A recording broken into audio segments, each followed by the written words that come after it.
إن الساعة لآتية لا ريب فيها ولكن أكثر الناس لا يؤمنون. الحمد لله رب العالمين، والصلاة والسلام على خير خلقه سيدنا ومولانا محمد وآله وأصحابه أجمعين. أما بعد، فأعوذ بالله من الشيطان الرجيم. بسم الله الرحمن الرحيم. لا أقسم بيوم القيامة ولا أقسم بالنفس اللوامة. صدق اللہ العظیم. اس آیت کریمہ میں قیامت کا ذکر ہے،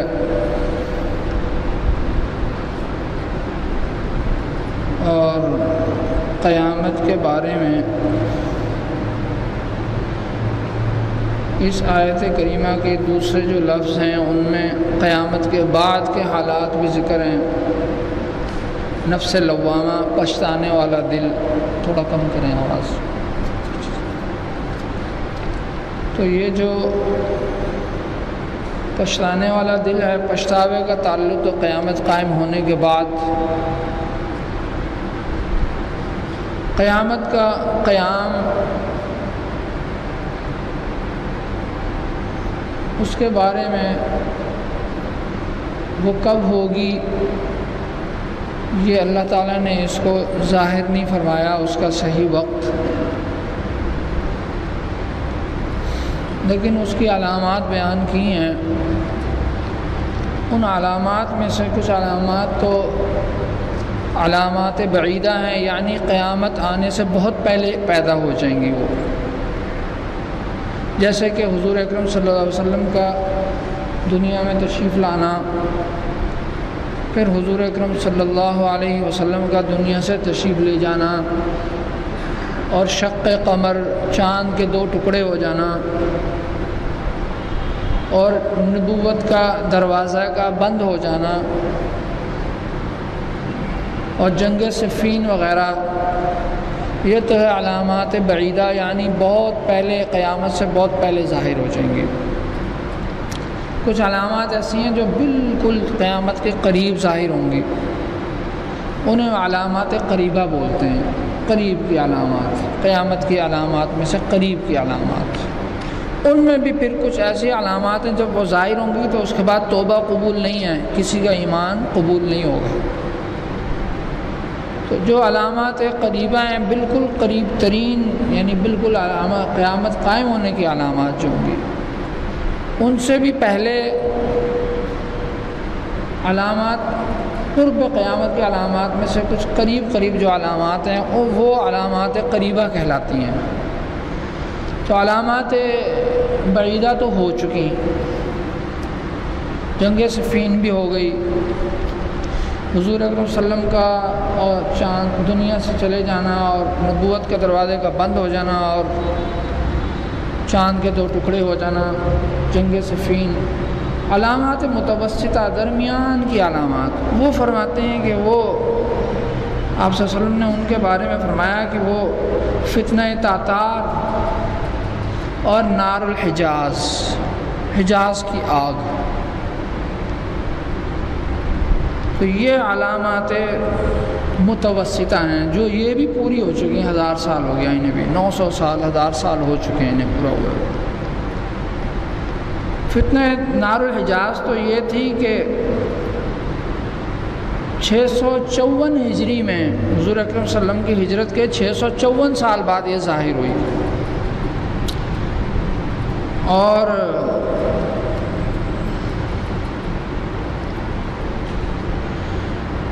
656 میں فتنہ تاتار کا ظہور ہوا. تو یہ دونوں علامات جو تھیں یہ بھی پوری ہو چکی متوسطہ، اور وہ گزرے بھی عرصہ ہو گیا. نار الحجاز تو یہ تھی کہ فرماتے ہیں کہ 654 ہجری میں بدھ کے دن 3 جمادی الثانی کو رات کو عشاء کے بعد زبردست زلزلہ ہوا، اور یہ زلزلہ 3 دن تک رہ کے جمعہ کے دن صبح چاشت کے وقت ختم ہوا۔ 3 دن تک مسلسل زلزلہ رہا زبردست، اور قریظہ کے مقام پر حرہ کے پاس نمودار ہوئی، جو ایک عظیم شہر کی مانند، وہ آگ نہیں تھی، وہ کہتے ہیں وہ جو اس کا نظارہ ہے وہ نظارہ کھینچا ہے اس زمانے کے محدثین نے، جنہوں نے اس علامت کو اپنی آنکھوں سے دیکھا، وہ بیان کر رہا ہوں۔ یہ عام مورخ کی بات نہیں ہے، یہ محدثین ہی کا قول ہے، محدثین کا مشاہدہ ہے اس علامت کے بارے میں۔ وہ کیا ہے؟ فرمایا کہ عظیم شہر کی صورت تھی، وہ ایک آگ تھی، لگتا تھا کوئی بہت بڑا شہر ہے آگ کا، جس کے ارد گرد کوئی فصیل بھی بنی ہوئی محسوس ہوتی ہو، اس پر برج اور مینارے، ظاہر ہے جو آگ بھڑکی بھی ہوتی ہے، اور فرماتے ہیں کہ کچھ ایسے بھی دکھائی دیتا تھا کہ جیسے اسے کچھ لوگ ہانک رہے ہوں، اس کو کنٹرول کر رہے ہوں کچھ لوگ، اور جس پہاڑ اور ٹیلے پہ سے گزرتی اس کو بالکل پگھلا دیتی تھی۔ اس آگ کے مجموعے میں سے ایک حصہ کہتے ہیں سرخ اور نیلے نہر کی شکل میں بہتا ہوا نکلتا تھا، جس میں بادل کسی گرج ہوتی تھی۔ ظاہر ہے آتش فشاں پہاڑ جب پھٹتا ہے تو لاوا 2 ہی کلر کا ہوتا ہے، نیلا اور سرخ، اور اس میں گرج ہوتی ہے، دھماکہ ہوتا ہے۔ یہ آگ مدینے کے قریب تک پہنچ گئی، مگر اس کے باوجود مدینے میں ٹھنڈی ہوا رہی۔ کہتے ہیں میرے ایک ساتھی نے بتایا کہ وہ مکہ اور بصرہ کے پہاڑوں میں سے بھی دیکھی گئی۔ یہ بصرہ جو ہے یہ ایک مدینہ اور دمشق کے درمیان شام کا ایک مشہور شہر ہے، اور یہ دمشق سے 48 کلومیٹر دور ہے، بلکہ 48 میل دور ہے۔ تو فرماتے ہیں حضرت عمر رضی اللہ تعالیٰ عنہ سے ایک روایت ہے کہ آپ نے فرمایا کہ قیامت نہیں قائم ہوگی یہاں تک کہ حجاز کی وادیوں میں سے ایک وادی میں ایسی آگ بہہ پڑے، بہنے کا لفظ استعمال فرمایا تو وہ آتش فشاں اور لاوا ہی ہوتا ہے، وہ آگ بہتے، جس سے بصرہ میں اونٹوں کی گردنیں روشن ہو جائیں گی، یعنی 48 میل دور تک وہ دیکھا گیا، اور اس آگ کی روشنی سے گردنیں روشن ہو رہی تھی۔ اور دوسری علامات متوسطہ میں سے ہے فتنہ تاتار۔ فرماتے ہیں نار الحجاز کے 1 سال بعد ظاہر ہوئی ہے۔ ابو ہریرہ رضی اللہ تعالیٰ عنہ کا بیان ہے کہ آپ سے فرمایا کہ قیامت نہ آئے گی یہاں تک کہ تم ترکوں سے جنگ کرو۔ ترک سے مراد یہ ہے کہ آج کا ترکی نہیں مراد، یہ ایک ترک ایک بہت بڑا ایریا تھا، جیسے خراسان، ایسے ہی ترک بھی ایک بہت بڑا ایریا تھا، اس کے حصے میں منگول وغیرہ یہ سارا شامل ہوتا ہے، کہ تم ترکوں سے جنگ کرو جن کی آنکھیں چھوٹی اور چہرے سرخ، ناکیں چھوٹی اور چپٹی ہوں گی، ان کے چہرے ایسی ڈھال کی مانند ہو گئے جن پر تہ بتہ چمڑا چڑھا دیا گیا ہو، اور قیامت قائم نہ ہوگی یہاں تک کہ تم ایسی قوم سے جنگ کر لو جن کے جوتے بالوں کے ہوں گے، یعنی برفانے علاقے سے آئیں گے وہ لوگ۔ تو چنگیز خان اٹھا تھا اور اس نے بغداد اور بصرے کی اینٹ سے اینٹ بجا دی تھی، اور یہاں ہمارے جو نمک کی کانیں ہیں جہاں، یہاں تک بھی وہ آیا تھا، پھر اسے ہیضہ ہو گیا تھا تو وہ واپس چلا گیا تھا۔ تو وہ ہیضے نے ہماری ہندوستان والوں کی خیر کر لی کہ وہ ہیضہ جو تھا اس کو برسات میں جو یہاں ہوتا ہے وہ اس کو ہوئی تو وہ یہاں سے آب و ہوا پسند نہیں آئی تو واپس مڑ گیا تھا۔ اور صحیح بخاری میں یہ فتنہ جو ہے 656 کو اپنے عروج پر پہنچا، یہ تو صحیح بخاری کی روایت میں نے سنائی آپ کو۔ تو یہ فتنہ 656 میں اپنے عروج پر پہنچا، اور جب بغداد کی اینٹ سے اینٹ بج گئی اور اسلامی ممالک جو تھے وہ ریزہ ریزہ ہو گئے، وہ ساری تاریخ آپ نے دیکھی بھی ہے، پڑھی بھی ہے، اور سب ہی واقف ہیں کہ وہ ہلاکو خان نے جو ہے کھوپڑیوں کے مینار بنا دیے تھے برے طریقے سے۔ اسی طرح سے اب یہ تو ہے متوسطہ، وہ بھی پوری ہو گئی۔ اب علامات قیامت کی علامات قریبہ کا ذکر کرتا ہوں میں، ان میں سے وہ علامات ہیں جن میں ہم کچھ آج کل گزر رہے ہیں۔ تو ان میں حضور اکرم صلی اللہ علیہ وسلم جو بتایا اس میں یوں فرمایا کہ علامات قریبہ میں امام مہدی کا ظہور یہ بڑی علامتوں میں سے علامت ہوگی۔ اس سے پہلے کچھ چھوٹی چھوٹی علامات بھی ہیں جو ظاہر ہو چکی ہیں۔ حضرت صلی اللہ علیہ وسلم نے قسم کھا کر یہ پیشن گوئی فرمائی ہے، جس کا خلاصہ یہ ہے کہ نمبر 1 زمانے باہم قریب ہو جائیں گے، اور فرمایا علم اٹھا لیا جائے گا، فتنوں کا ظہور ہوگا، بخل ڈال دیا جائے گا، حرج کی کثرت ہوگی یعنی قتل کی کثرت ہوگی۔ ایک حدیث شریف میں یوں ہے، ارشاد ہے کہ آپ صلی اللہ علیہ وسلم نے فرمایا قسم ہے اس ذات کی جس کے ہاتھ میں میری جان ہے، دنیا اس وقت تک فنا نہیں ہوگی جب تک کہ لوگوں پر ایسا دن نہ آ جائے جس میں قاتل کو یہ معلوم نہ ہو، قاتل کو یہ معلوم نہ ہوگا کہ اس نے مقتول کو کیوں قتل کیا، اور نہ ہی مقتول کو یہ معلوم ہوگا کہ اس کو کیوں قتل کیا گیا۔ اور صحابہ نے تعجب سے پوچھا ایسا کیوں ہوگا؟ اللہ کے رسول صلی اللہ علیہ وسلم سے پوچھا ایسا کیوں ہوگا؟ تو آپ صلی اللہ علیہ وسلم نے فرمایا حرج کی وجہ سے ہوگا، یعنی فتنے کی وجہ سے۔ قاتل اور مقتول دونوں دوزخ میں ہوں گے کیونکہ دونوں فتنے میں مبتلا ہوں گے۔ بس اس کا داؤ چل گیا، اسے مار دیا، اس کا داؤ چل گیا، اسے مار دیا، ہوں گے فتنے میں مبتلا۔ یہ مشکات شریف کی اور مسلم شریف کی روایت ہے جو آپ کو ذکر کی ہے میں نے آگے۔ ایک حدیث شریف میں آپ صلی اللہ علیہ وسلم نے فرمایا کہ حرج قتل ہے، حرج قتل ہے، جو حرج کی کثرت ہوگی یعنی قتل۔ لہذا آپ دیکھ لیں کہ کراچی میں کیا کچھ ہوتا آیا ہے، کہ دونوں معنوں کا خلاصہ یہ ہوا کہ ایسا فتنہ ہوگا جس میں قتل بہت عام ہو جائے گا، قتل بہت عام ہو جائے گا۔ ہم اپنے شہروں میں ان پیشن گوئیوں کو پورا ہوتا ہوا آنکھوں سے دیکھ چکے ہیں ہم، کراچی وغیرہ میں، اور ہندوستان میں جاری ہے یہ چیز، شام اور اردن فلسطین وغیرہ میں یہ چیز ہو رہی ہے، جاری ہے یہ۔ تو زمانے قریب ہو جائیں گے، اس کا کیا مطلب ہے؟ فرمایا کہ زمانے قریب ہو جانے کے بارے میں حضرت انس رضی اللہ عنہ فرماتے ہیں کہ قیامت اس وقت تک قائم نہ ہوگی جب تک کہ زمانے ایک دوسرے کے قریب نہ ہو جائیں، پس سال مہینے کے برابر ہوگا، اور مہینہ ہفتے کے برابر، اور ہفتہ ایک دن کے برابر ہوگا، اور دن گھنٹے کے برابر لگے گا، اور 1 گھنٹہ شعلہ اٹھنے کے برابر گزرے گا۔ آج آپ دیکھ لیں، ہم ابھی پچھلی بقرعید ذہن میں ہے جیسے کہ کل ہی گزری ہے، سال کا پتہ نہیں چل رہا ہے، 1 دن کا فاصلہ لگ رہا ہے، 1 مہینے کا فاصلہ لگ رہا ہے۔ تو یہی صورتحال اس وقت بھی نہیں ہے۔ دوسرا فرمایا کہ عراق سے متعلق بھی 2 حدیث شریف ہیں، 2 حدیثیں عراق سے متعلق بھی ہیں، وہ بھی سن لیجیے آپ۔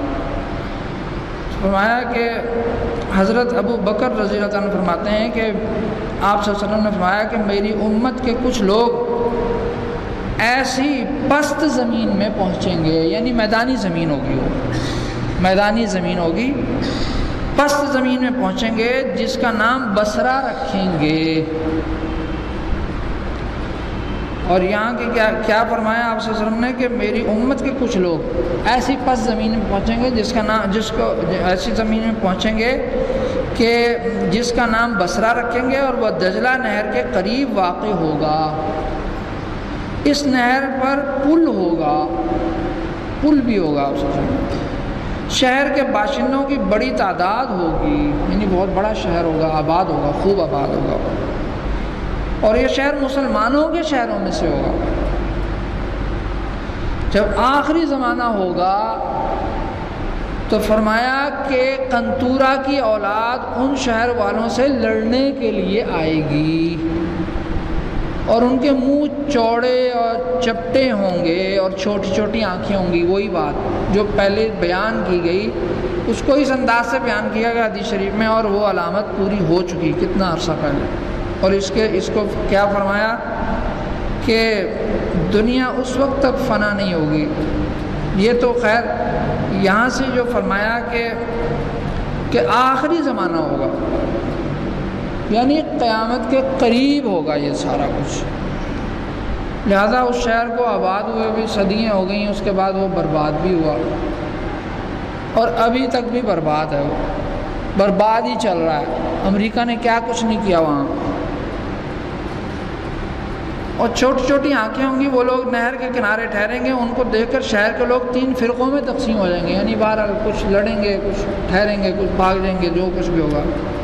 تو ان احادیث کی روشنی میں یہ سمجھ میں آتا ہے کہ بصرہ نام، یعنی اس حدیث شریف سے یہ پتہ چل رہا ہے کہ بصرہ نام رکھنے، بصرہ کا یعنی اس شہر کا نام بصرہ رکھنے کی پیشن گوئی بھی پوری ہوئی، اور محل وقوع سے دریا محل وقوع بھی پتہ چل رہا ہے، اور دریا پہ پل بھی ہے۔ یہ ساری علامات موجود ہیں اس وقت، تو یہ خبر بھی پوری ہو چکی۔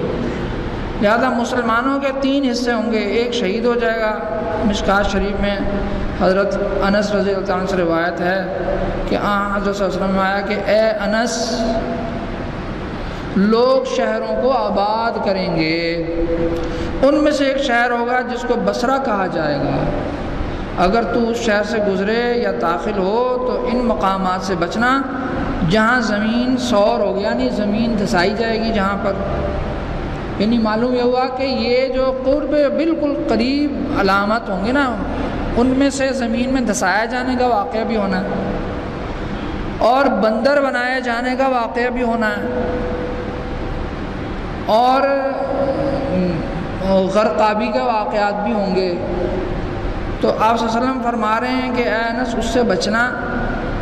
کیوں نصیحت فرمائی جا رہی ہے؟ خلاصہ بیان کرتا ہوں کہ فرمایا کہ ان مقامات سے بچنا کہ جہاں کی زمین سور ہے، اور نہ ہی اور فرماتے ہیں نہ ہی مقام قلعہ میں جانا، اس کی کھجوروں سے بچنا، اس کے بازار اور اس کے بازاروں سے بھی بچنا، یا اپنے آپ کو اس کے بازاروں سے بھی دور رکھنا، اور شہر کے کناروں پر یا نواحی علاقوں پر قیام کرنا، کیونکہ ان علاقوں میں قذف ہوگا، ان علاقوں میں زمین میں دھسایا جانا ہوگا، پتھر کا برسایا جانا بھی ہوگا، اور زلزلے کا آنا بھی واقع ہوگا۔ اور فرمایا ایک قوم ہوگی جو شام کو اچھی بھلی ہوگی، صبح کو وہ بندر اور سور بن جائیں گے۔ اب وہاں کے حالات اور وہاں کے واقعات جو ہے نا، وہ اس نہج کو پہنچے ہوئے ہیں کہ اللہ کا غضب ہی ٹھیک کرے گا تو ٹھیک ہوں گے، ورنہ مشکل ہے۔ یہ تو ہے علامات قریبہ میں، وہ علامات جو پوری ہو چکی ہیں۔ اب آپ کو آئندہ انشاءاللہ اگر موقع ملا تو آئندہ جمعہ آپ دیکھیے گا تو ظہور مہدی پہ انشاءاللہ کچھ بیان کریں گے، تو وہ آج کل کے واقعات امام مہدی کے ظہور سے انتہائی ملتے جلتے ہیں۔ تقریباً 80% ایسے حالات ہیں کہ جب حدیث پڑھتے ہیں تو لگتا ہے کہ بس وہ واقعہ ہونے ہی والا ہے۔ لہذا اللہ تعالی ہمیں عمل کی توفیق دیں، اور قیامت کی علامات جو بدبختی کی ہیں ہمارے اندر پیدا ہوں گی، اللہ تعالیٰ ہمیں ان علامات کا نمونہ بننے سے بچائے رکھیں۔